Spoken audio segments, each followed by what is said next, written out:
Welcome, everyone, to the MMA Happy Hour podcast. I am Kyle Anthony, your host, where today we are talking UFC 319, headlined by Khamzat Chimaev and Dricus du Plessis. We're going to be breaking down 4 plays here on the show today. Now, wait, before we dive into the main event and the plays, I have a giveaway. I am giving away, if you can take a look, an Aaron Judge rookie card graded mint condition. And I'm giving that away. If you want to enter, it's free. You go to my Twitter at Kyle Anthony UFC, and I already have the details there. Enter, winner, and all has to do with the main event of Saturday night. So good luck to those entering. And if you want to become a client, link down in the description. I do have a 5% max bet play up, a money line play, which the last money line play at max bet we hit was Bryce Mitchell minus 125. I feel good about this money line play as well. So take a look, link down in the description. And with that being said, let's dive into the main event of the evening between Khamzat Chimaev and Dricus du Plessis. Now you got Chimaev here. He's minus 230 in the comeback. You've got DDP plus 190. Now, and got Chimaev here, and we know what we're getting from this guy, right? He's going to come out. He's an elite level wrestler. He's going to have, guns blazing, looking for that finish. He goes for those early finishes. He's 8-0 in the UFC. He's got 5 finishes in the very first round, and that's what he's going to do. Look for the takedowns, look to get your back, look to positionally win, submit you, round and pound you, whatever it may be, but we know what we're getting from him early in these fights. Now, the biggest issue here for me on the Chimaev side, especially at this particular price tag, is going to be his cardio. And that's going to be something I think everyone's going to be debating this week, talking about this fight is, does he have the cardio to last? Does he not have the cardio to last? Does he finish him in the first round? What if he doesn't finish him in the first round? There's are going to be those things here, but, any fight that is extended for Chimaev, he slows down. Now, there's 2 fights in particular that we're going to talk about in a minute here, which was Gilbert Burns and Kamaru Usman. But there's evidence for it. It's hard to debate that. Hey, does he slow down? He does. It's obvious he slows down. There's no question about it. Now, is he death gassing? No. But does the explosiveness slow down? Does his takedown ability slow down? Does his top control get a little sloppy? Yes. Yeah, it does. There's no question about that. Now, you look at Gilbert Burns here, and the thing about it is that, that fight, first round, obviously, we know that Chimaev is, a round 1 guy. He goes out there and really puts it on him. Second round, was Gilbert Burns. Gilbert Burns kind of dominated the second round, clearly outlanded him, hurt him, looked really good there. And then the third round was very, very close. So very close situation there, but you saw clearly after the first round, he slows down a little bit. The explosiveness starts to slow down and things start to tick down. Very clear. And then even, against Kamaru Usman, which was a fight, again, another elite level guy in Usman, but Chimaev goes out there, first round, gets those takedowns, overwhelms, Usman with the takedowns, had him in some bad spots, and it really wasn't even as bad as it was because there were submission attempts and things like that. But strikes landed were just slightly more for Chimaev if you look at significant strikes landed. And then second round, you kind of give it to Usman. And then third round actually was fairly close. You had Usman with 22 significant strikes landed to 13 on Chimaev, but Chimaev did it a takedown. He ended up getting the decision. So, a close fight, but very close fights. And you do see in both of those situations, he slows down. There's no question about it. Chimaev slows down. Now, the thing about it is that I think anyone who's betting Chimaev kind of plants their flag on this fight and saying, hey, look what he did to Usman. Usman's an elite level wrestler. Look how he was, manhandle him early and all these things. And, it was probably one of the more worst versions of Usman that you will see. And there's no way in the situation for that, and the setup for that he would be prepared. First being the fact that it was short notice fight for Usman. And that's already tough. Now you add in the fact that it was 9 days notice for Usman to step in the cage with Chimaev. 9 days. Then you add in also the fact that he had to fly halfway around the world to Abu Dhabi to get to the fight. That's another layer of this, another travel and all those other things and cutting weight and being prepared. These are bad situations for him. And then lastly, you add in that it was up a weight class. And it was the first time that Usman fought at 185 pounds. So there is just massive amounts of things that are really going against Usman there. Still gave a good account of himself there, but it was definitely a watered down version of Usman. There's just no question about that. So, and you also got to add in, if these fights were 5 rounds with Burns or with Usman, does Chimaev win? And there's there's definitely a case for things were getting worse. What was going to happen in that fourth round, and it becomes very interesting here. And that brings me to what's going to be happening on Saturday night, where you've got DDP, who is does have cardio, as awkward as it is, as unorthodox as his movement is, the way that he fights.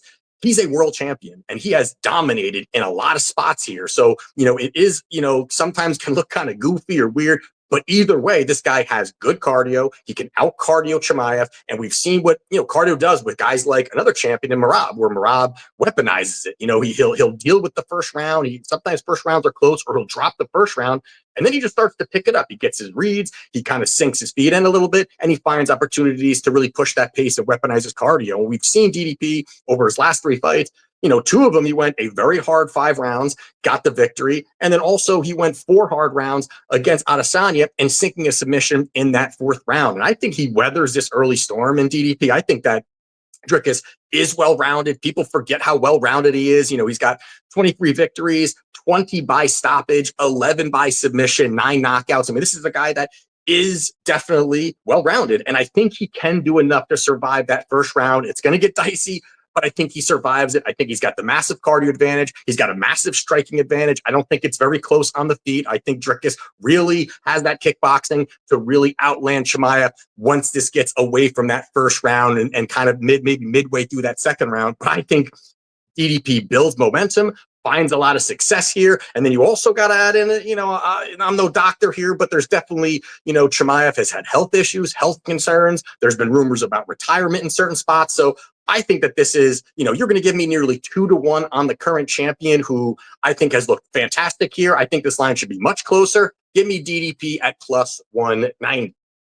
Next one here is going to be Edson Barboza. He is minus 140 on the comeback here. We have Drakkar Klose. He is plus 115. Now you got Drakkar here, who is a guy who's well-rounded, has some good boxing, works very well behind his jab, has, an ability to really work well in the clinch. He can mix in takedowns, and there are some things that he can do well overall. But when going back, watching tape, I think there's a lot of things that Barboza can really capitalize here. And I think one of the biggest things here for Klose is the fact that he needs takedowns. This is a guy I don't think is going to be able to really stand and swing with Barboza here. I think he has to find these takedowns. He has to work in the clinch. He has to smother Barboza, and he has to do it for 3 rounds.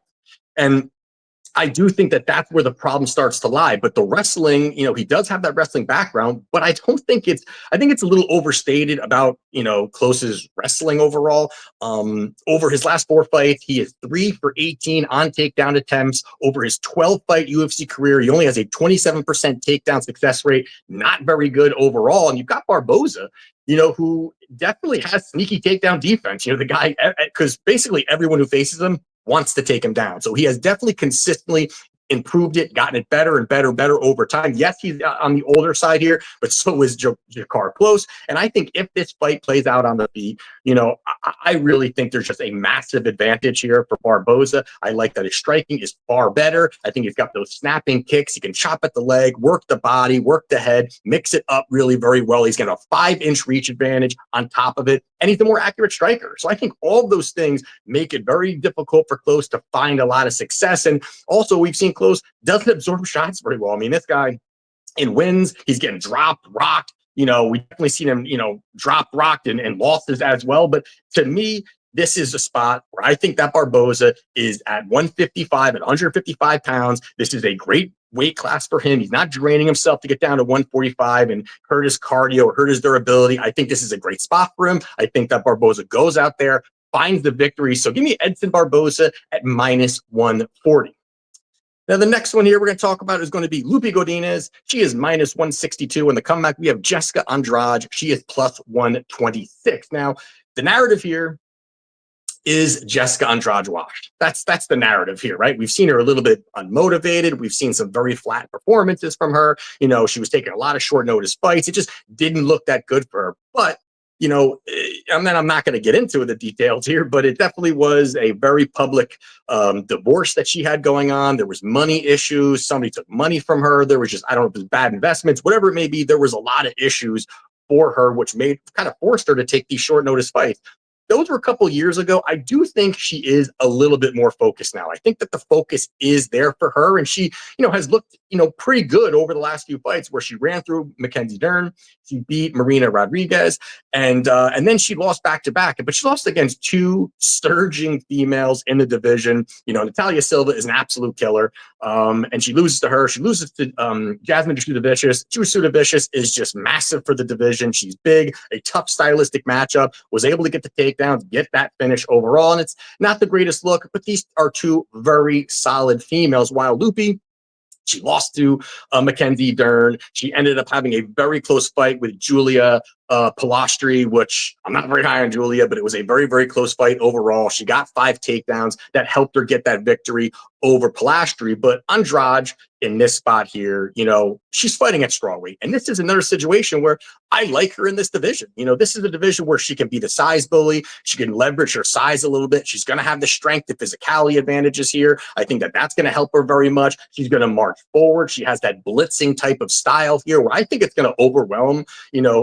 Godinez, where we've seen Loopy, she has made a lot of stupid mistakes. She has a very low fight IQ, where I think Andrade, being that crafty vet, can find a lot of success here, can look to come forward. I think that Loopy is very hittable in the pocket, going to allow Andrade to kind of land some bigger, more damaging shots. And you're giving me Andrade here at plus 126. I think any plus number here is good here for Andrade. I am just not big on Loopy. I think, again, makes a lot of mistakes, does have some boxing, does have some wrestling, but I think that she doesn't fight smart. I think Andrade gets the job done. So give me Jessica Andrade to get the job done, plus 126.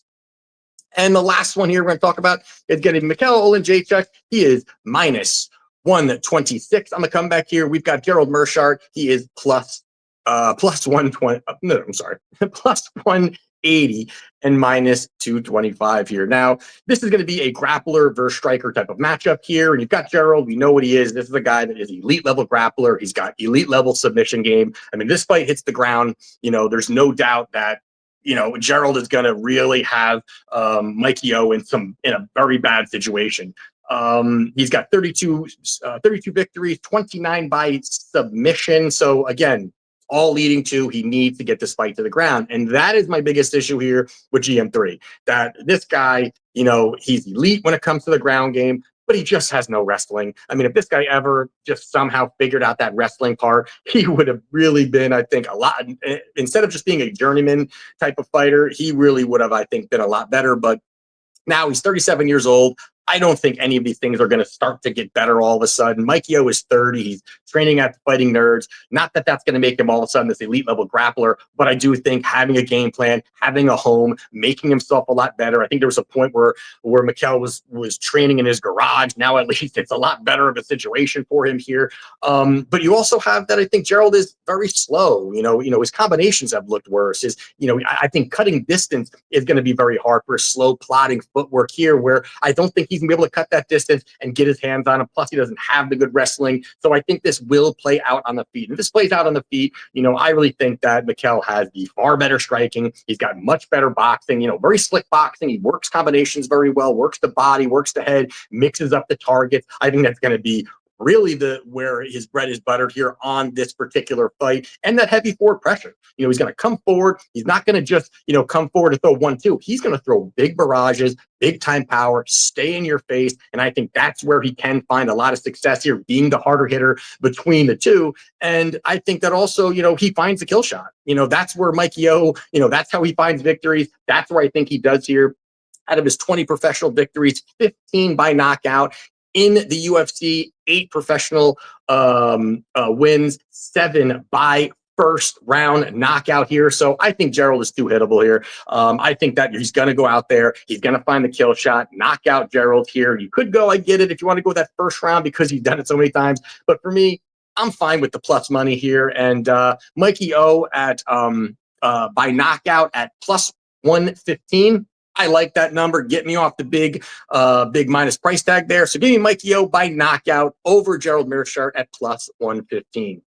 So there you have it for my plays for UFC 319. If you want to become a client, link down in the description. Again, I've got my 5% max bet play up, money line play, as well as I will be adding to that as we close our fight night. And don't forget, go on Twitter You get that little look there. Go on Twitter. Check me out there at Kyle Anthony UFC. Enter the giveaway for free for the Aaron Judge rookie card. And let's have a week. Let's have a Saturday. Let's have a night this weekend. And let's get it done. Let's do this next weekend. And let's cash.